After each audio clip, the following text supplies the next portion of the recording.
The story begins in 1985, inside the quiet home of the Johnson family. Lisa wakes up to the crackling sound of her brother's walkie-talkie. Annoyed, she grabs it and turns it off. As she glances out the window, a thick fog blankets the world outside, silent and eerie. Downstairs, Lisa confronts her little brother Robbie, who's busy playing Pac-Man. She scolds him for using the walkie-talkie every morning and for putting it in her bedroom, but Robbie insists it wasn't him. He says it was his imaginary friend, a boy named Edgar. Their mother, Carol, steps in, asking Lisa to do the laundry, and to use cold water only. Lisa protests, saying she already did it yesterday, but Carol doesn't remember. Frustrated, Lisa does it anyway, putting on her headphones and losing herself in the music. Later that day, Lisa opens the front door, only to find the same dense fog outside. Her father, Bruce, appears behind her and warns her not to go out. It's not safe. Lisa nods and retreats to her room, where she plays her clarinet while listening to Peter and the Wolf. Moments later, her mother calls her downstairs. Sitting together at the table, Lisa fidgets with her Rubik's Cube as her parents question her about some missing laundry. Lisa shrugs it off. It's always the same. Clothes vanish every day. Growing uneasy, she begins to list their entire daily routine. Her mother always does the laundry. Her father keeps fixing the car that never runs.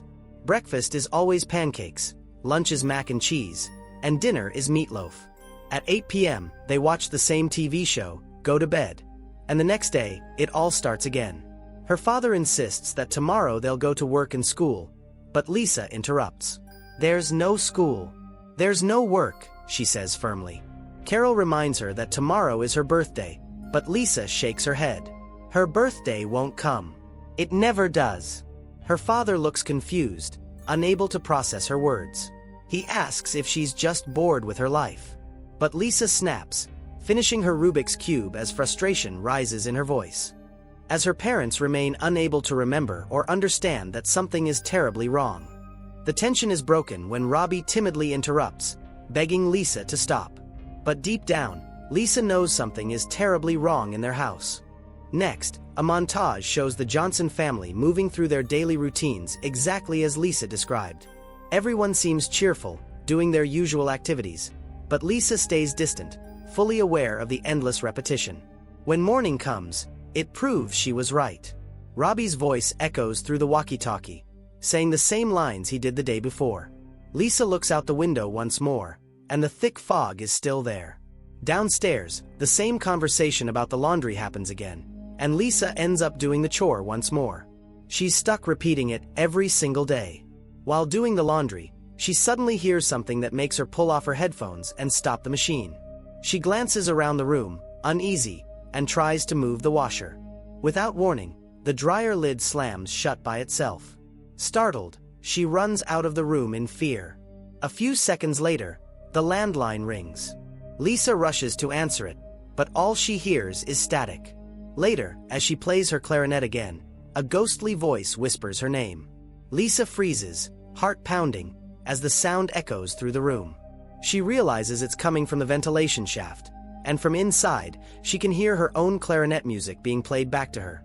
Her mother walks in, asking again about the missing laundry.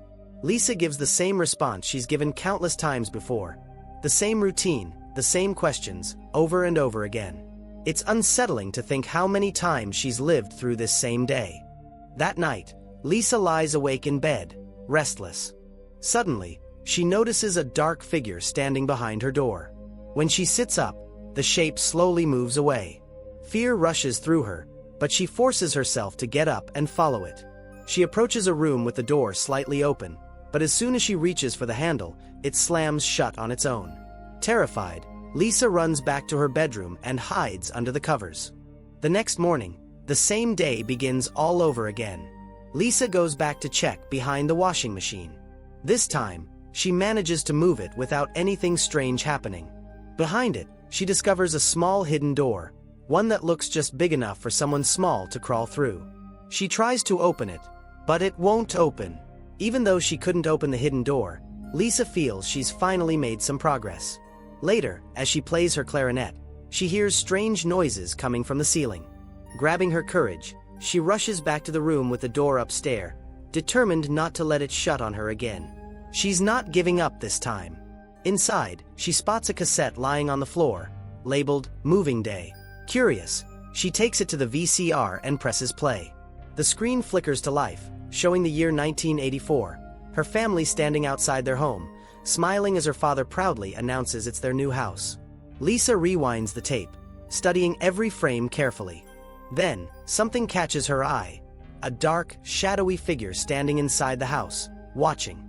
She freezes, staring at the screen, unsure what to think. The realization leaves her shaken and more lost than ever. Desperate for answers, Lisa pulls out a Ouija board. She asks if anyone is there. Silence. She tries again, but still no response. Finally, she asks if the one she's speaking to is alive. Suddenly, a small rocking chair in the corner begins to move on its own. Lisa's eyes widen as the pointer on the board slowly slides to the word, yes. Before she can react, the lamp above her flickers violently and goes out. For a brief second, in the reflection of the TV screen, she sees someone standing behind her. Terrified, Lisa bolts from the room. Later that evening at dinner, Lisa sits quietly, still shaken. Her father suddenly lights a cigarette, something completely out of their routine. Confused, Lisa watches him closely, wondering when this started. Her mother, acting as if nothing's wrong, casually says he always smokes after dinner. But Lisa knows something about their routine has just changed, and that means something is coming. That night felt different for Lisa. Her parents weren't watching their usual TV show. Her mother was quietly reading a book instead. Curious, Lisa headed to the garage and peeked inside, spotting her father tinkering with his car. He muttered under his breath, his behavior more tense and erratic than usual. When he noticed her, his tone softened as he told her to head back to her room and get some rest. Later that night, Lisa noticed a dark figure standing just behind her door. The doorknob began to twist, and the door creaked open as if inviting something unseen inside. Frozen with fear, Lisa dove under her blanket, her heart racing as the room fell silent.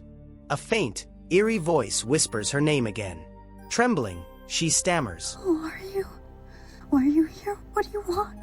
Then, a cold, unseen hand presses down on her blanket. Panic floods her chest as she screams, begging it to stop.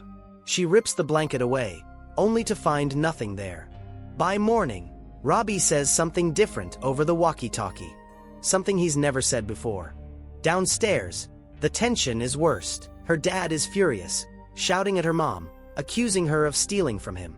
Lisa rushes down, finding chaos, things scattered everywhere.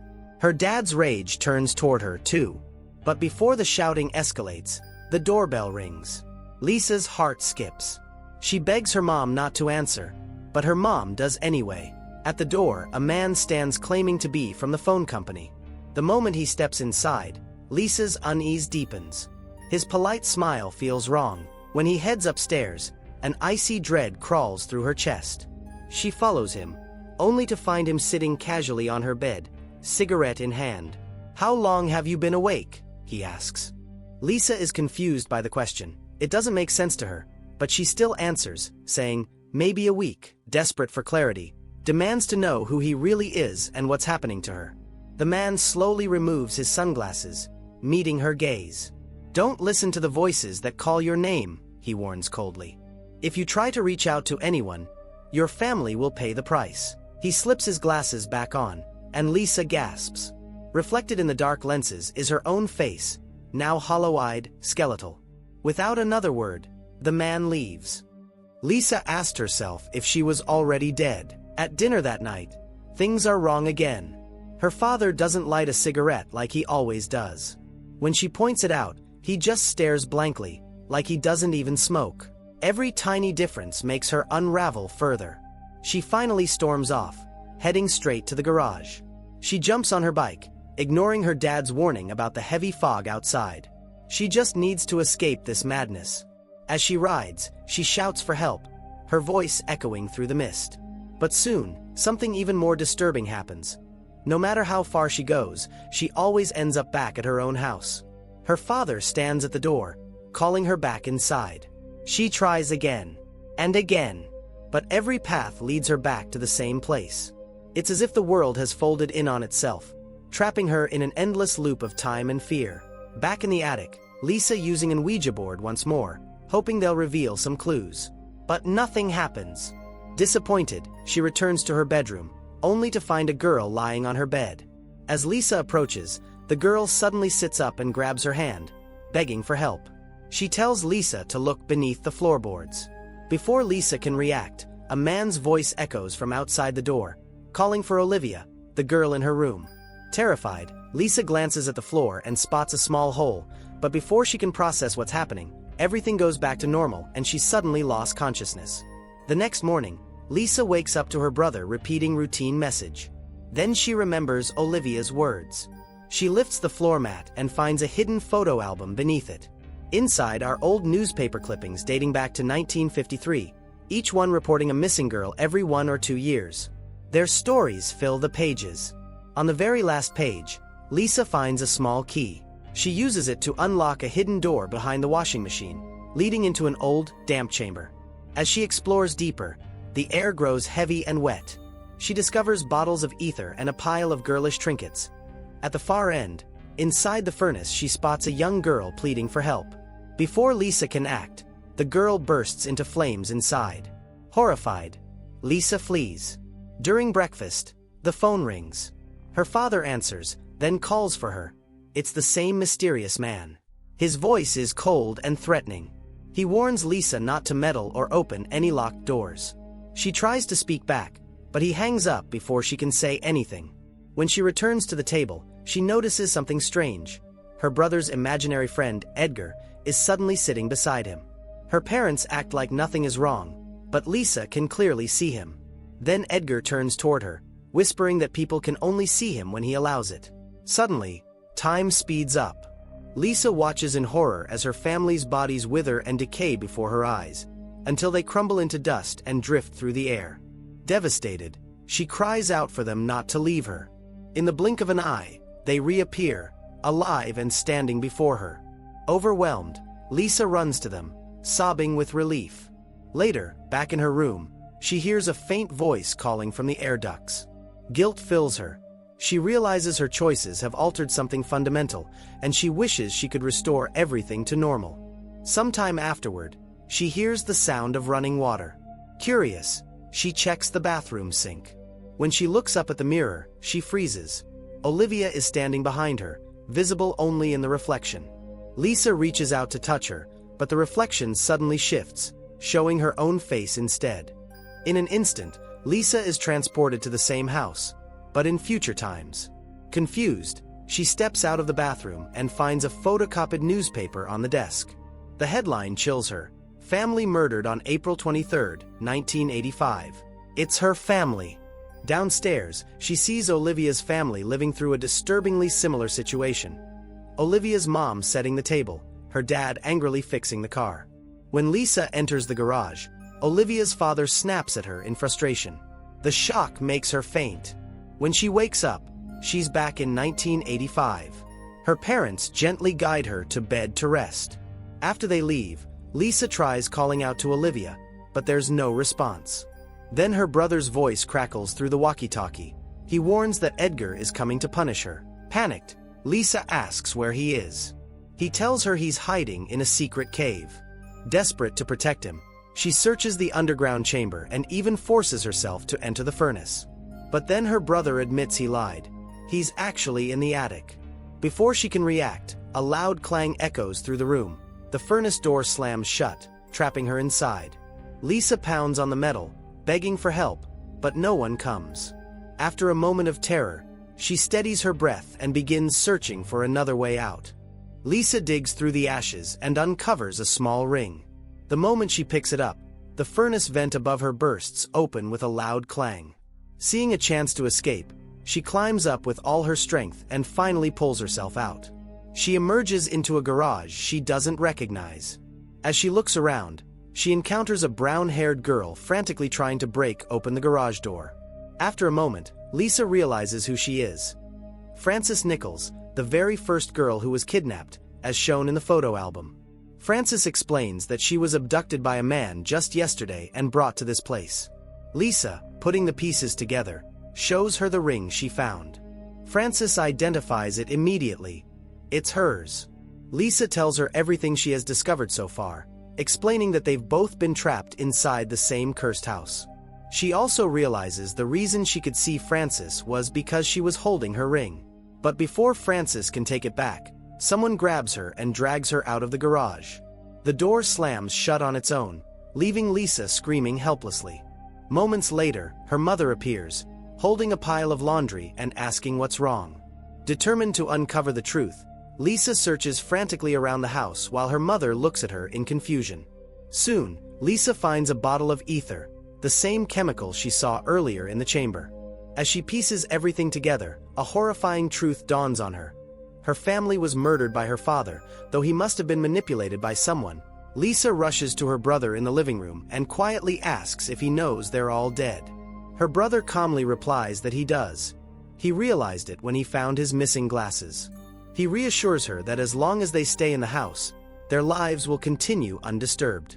Now understanding that Olivia has been reaching out for help, Lisa resolves to save her and her family. Remembering the clarinet she saw in Olivia's home, she begins to play it, and her spirit crosses over, possessing Olivia's body. While inside, Lisa writes a note urging Olivia to escape the house. Moments later, she notices a sticky note appear on the iPad, a response from Olivia herself. Olivia explains that Edgar was the original owner of the house and the one responsible for the murders of all the girls in the photo album. Though he died in 1983, his spirit continued to kill by possessing each new male homeowner, forcing them to murder their own families. Now, he has set his sights on Olivia's family. Desperate, Olivia pleads for Lisa's help. Lisa returns downstairs to find Olivia's parents arguing violently, just like her own once did. Suddenly, Olivia's father begins to change, his face distorting until he becomes Edgar. Realizing she can't stop him alone, Lisa tries to flee and call the police, but being a spirit, she cannot leave the property. She collapses on the lawn before she can get far. When she regains consciousness, she's back in her own room. Her mother has finally realized the truth. They are all trapped souls. Only her father remains unaware. In the garage, Lisa finally confronts her father. She accuses him of losing the spark plugs on purpose, because deep down, he knew what he was becoming. Calm but firm, she demands to know where they are now. Her father hesitates, then opens a bucket of paint and pulls the spark plugs out. Taking charge, Lisa tells him to reinstall them in the engine. Obediently, he does as she says. Once finished, they sit together inside the car. He starts the engine, staring ahead in confusion, as fragments of memory begin to return. Lisa keeps pushing, asking if he remembers what really happened to their family. After a long silence, he finally admits the truth. He released the ether, causing them all to die. He then carried their bodies into the garage. Overcome with guilt, he breaks down in tears. Lisa gently reaches out to him, assuring him that it wasn't his fault, that something dark had taken control of him and forced him to do those terrible things. At last, the family comes together, fully aware of their fate. Because they have accepted the truth, their spirits are finally freed and allowed to ascend. But Lisa, selfless as ever, chooses to stay behind to help Olivia. Through visions, Lisa witnesses Edgar's past, how he murdered his parents as a teenager, revealing he was always destined to be a killer. Summoning all her strength, Lisa re-enters Olivia's body, and just like that, the house transforms once more, this time into Olivia's version. She rushes toward the laundry room, only to find the small hidden door completely sealed behind a new wall. She grabs a crowbar and smashes through the wall, revealing the secret door once again, forcing her way inside. Beneath the house, she wades through shallow water and discovers several items scattered around, belongings of the girls who were murdered here. She carefully gathers them, hoping to connect with their trapped spirits. But before she can do anything, Olivia's father, now possessed by Edgar, sneaks up behind her, ether bottle in hand. The next thing Lisa knows, she's waking up inside a car, tightly bound with tape. Olivia's mother sits beside her, blank-faced. Spotting a lighter on the floor, Lisa manages to grab it and uses the flame to burn through the tape around her wrists. As she frees herself, she sees Edgar entering the garage, dragging Olivia's little sister along. Thinking fast, Lisa pretends to still be unconscious. Edgar approaches with a smirk and mutters, "You're so persistent." As he leans closer, Lisa suddenly loops the tape around his neck from behind, choking him. But she doesn't finish him off. Instead, she grabs the car keys and bolts into the rain. Outside, she throws the keys away, hoping to stop him from following. But Edgar emerges moments later, holding up a second set of keys with a sinister grin. "Your time is up," he growls. Panic surges through Lisa as she turns to run back inside, but he catches her before she can make it to the door. Just then, Francis appears through the storm. Edgar freezes, loosening his grip on Lisa. Francis points at him with righteous fury, stepping closer. She lets out a piercing scream that shakes the ground, and Edgar is suddenly engulfed by a vortex of black smoke. From within the fog, the spirits of all the girls he murdered appear one by one, closing in on him. Even his parents materialize in the haze. Overwhelmed by the ghosts of his past, Edgar screams as he's dragged into the vault, burning in the same darkness he once commanded. When the chaos clears, Olivia's father wakes up, dazed and confused. In the final moments of Olivia's version of the house, Lisa stands before a mirror and softly whispers, "Have a good life, Olivia." Then, she fades from that world and returns to her own. When Lisa wakes up, something feels different. Robbie's voice crackles over the radio like always, but this time, he ends with, "Happy birthday, Lisa." She heads downstairs to find a shiny new bike waiting for her, wrapped with a bow. Her mother smiles warmly and says, "We're finally home." Those words hit Lisa deeply, because it means her family still remembers everything that happened. She walks to the front door and opens it. A brilliant white light floods in. Their souls, finally at rest. If you enjoyed this video, like and subscribe for more mystery horror recaps like this. Thank you for watching.